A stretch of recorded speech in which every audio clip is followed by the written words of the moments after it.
Welcome. In this short tutorial, you'll learn the three most important commands in Git: add, commit, and push. Let's get started. First, there's Git Add. When you edit your files, those changes live in your working directory. The Git Add command moves the changes into the staging area, preparing them for a commit. You can add individual files or use a dot to add everything at once. Next is Git Commit. Think of it as taking a snapshot of your project at a specific point in time.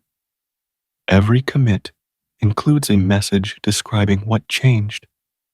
This helps track your project's progress and makes it easy to roll back if needed. Finally, Git Push sends your local commits to a remote repository, often on a platform like GitHub or GitLab.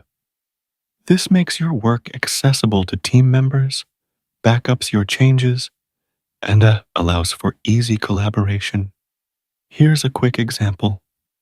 Git Add stages all modified files. Git Commit add new feature saves them. And Git Push origin main uploads everything to your remote repo. That's it for this quick introduction to add, commit, and push. Master these commands, and you're well on your way to smooth version control and collaboration.